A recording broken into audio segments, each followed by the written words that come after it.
西方国家长期对非洲奉行霸权逻辑与双重标准，一边在资金、技术、贸易上设置壁垒，卡住非洲发展的脖子，一边却高高在上，用环保、民主、地缘政治对非洲指手画脚，教导他们防备中国。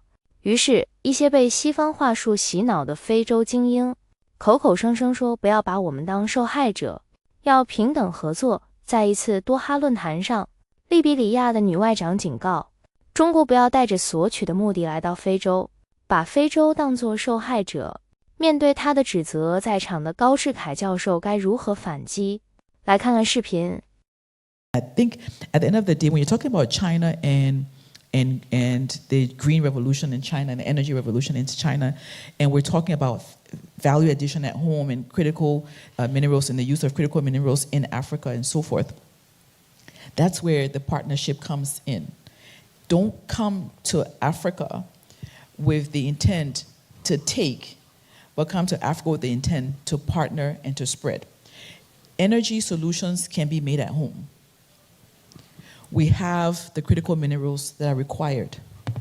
And how do we make sure that what's been learned in China and other BRICS countries in relation to green solutions are actually then used at home in Africa to then formulate new solutions that are green, so that would not increase the burden, the climate burden for Africa, but will also have us as creating jobs and reducing the pressures on us. So homegrown solutions that we take from countries like the BRICS countries like China, and we use those solutions at home to create jobs, but use those solutions at home to actually then be part of the solution.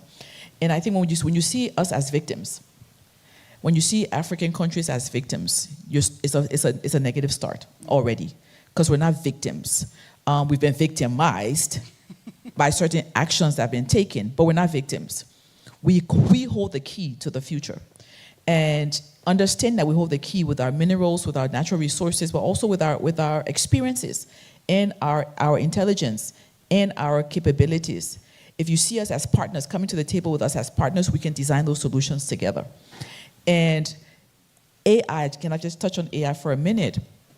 And this is where the concern some of us have is around how AI can be used to further try to victimize Africa, because of us not being at the same level in terms of technology.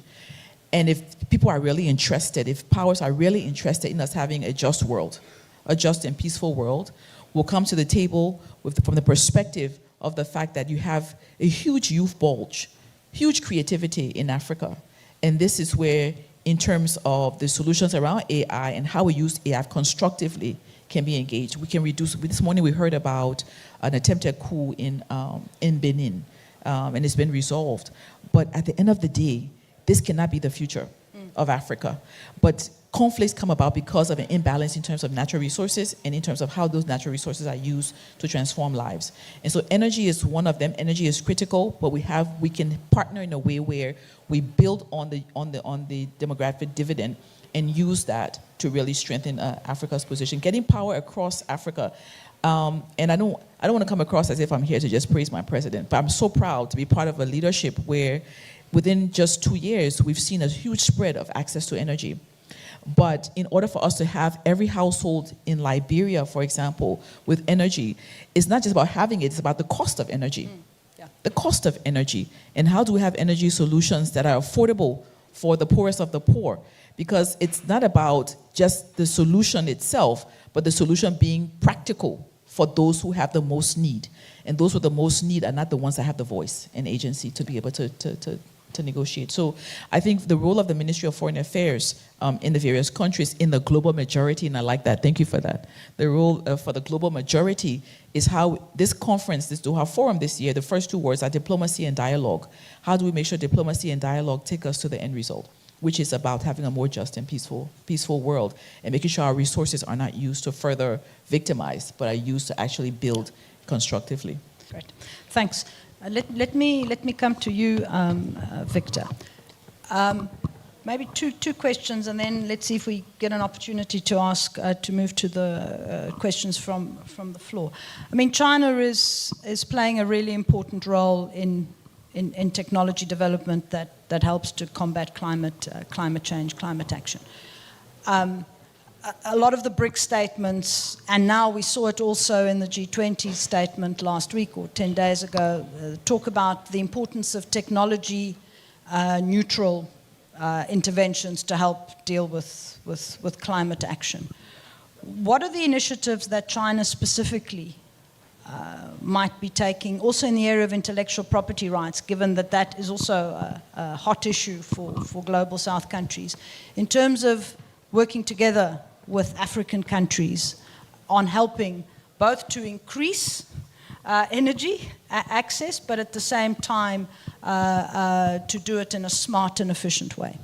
Thank you very much, Elizabeth. I think Her Excellency Sarah mentioned the national energy policy. I'm the chairman of China Energy Security Institute. We constantly look at the interaction between energy as widely defined and security as widely defined. Allow me to mention, for any country, without your own tailor-made national energy security strategy, your economy is doomed.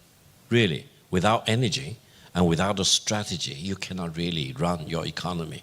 In that sense, I'm very much concerned about Germany in Europe. I'm very much concerned about Britain, because they are really failing in lining up their energy security strategy. Now for Africa, before I talk about Africa, let's talk about this part of the world. In addition to oil and gas, do you know which other source of energy they are enjoying the abundance in? Solar, very obviously. So my advice to all countries in this part of the world is that pool all your resources and develop solar energy as much as you can, so that you do not need to use that much of crude oil or natural gas to generate electricity. But do you know there is a huge kind of negative competition by the Americans, by the Europeans? They accuse China of producing solar equipment and solar panels. Why should we fail in cooperation between the Chinese and the Americans and the Europeans to make sure that people and the countries in the Middle East can really put their very extraordinary solar resources to the best use, so that they can really achieve sustainability of development without having to use their own resources like crude oil and natural gas? So that's one of the possibilities. Now the other thing for Africa, allow me to mention one thing. I listened very carefully this morning to some of the remarks made. I listened very carefully. But allow me to mention one point. Before China's full engagement with Africa, Africa was more or less a forgotten continent. Part of the reason was very obvious. Many European countries and the United States had huge skeletons in their closet in dealing with the Africans. Hundreds of years of colonial rule, slavery in the United States, for example, and even for our distinguished excellency and the country she comes from, Liberia. Liberia was founded by the deported slaves from the United States after the American government realized that they no longer needed that many slaves working in the cotton fields and other fields. So they do not want to keep the African slaves as people in the United States. They deported them. They deported them to Liberia. That's the origin of Liberia. So I hope you will all understand, China does not have any skeleton in our closet in dealing with Africa. We deal with everyone in Africa as brothers and sisters. And if you ask which country built a road or highways or airports or government buildings in Africa, none of the European countries have done. Americans have never done that. It's China. I'm not fabricating this. I'm really telling you the real hard truth, that China has been fully engaged with Africa.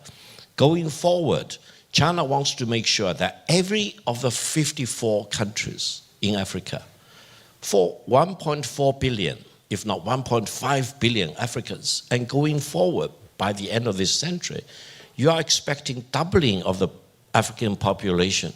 They will all be fully engaged in the AI revolution. Using the American way of AI? No. You do not have the money. You do not have the talents to do Victor, that. can I ask you to You need start to summing really, up? yeah, I will sum up. You need to really do this in an open source manner to fully engage in this AI revolution. Thank you very much, Sarah. Thanks, Victor. Thank you, Elizabeth. Very quickly, I can't leave this room without correcting something that was said about Liberia's history. So Liberia was not founded by deported slaves. Liberia was founded by 16 ethnic groups, indigenous tribes of Liberia, including, adding in addition to that, deported slaves who make up 3 to 5% of our population. Very important to debunk that, to clarify that. And Liberia today still has less than 5% of what we call settlers that came from the US, also from the Congo, and also from Barbados. Very important. Climate multipolarity, very important. Climate financing, very important. But if we don't have climate financing that aligns with the needs of Africa, and on terms that are palatable for Africa, what we're going to have is divergent lines. And I think it's very important for us to make sure that we always keep in mind the needs of those you want to finance and those you want to support. Thank you. Great, thanks. 在这场辩论中，这位利比里亚的女外长一上来警告中国不要以此掠夺为目的来非洲，这种傲慢恰恰是某些被西方话术洗脑的非洲精英最典型的特征。他们真的忘了，在中国全面参与非洲之前，非洲其实是一个被西方遗忘的大陆。当高志凯提到利比里亚是由美国遣返奴隶建立的国家时，这位女高官慌了，连忙辩解道，只有 5% 是遣返奴隶，但这种苍白的数字纠正掩盖不了本质的逻辑。西方不仅掠夺了非洲的资源，更在历史上从未把非洲人当成平等的人来看待。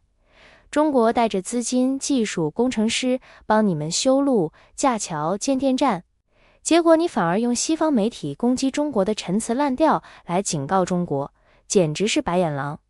西方国家一边卡着非洲的脖子，一边教导非洲要环保、要民主、要防备中国。而高志凯的发言就是一记响亮的耳光，在生存和发展面前，西方的那些漂亮话一文不值。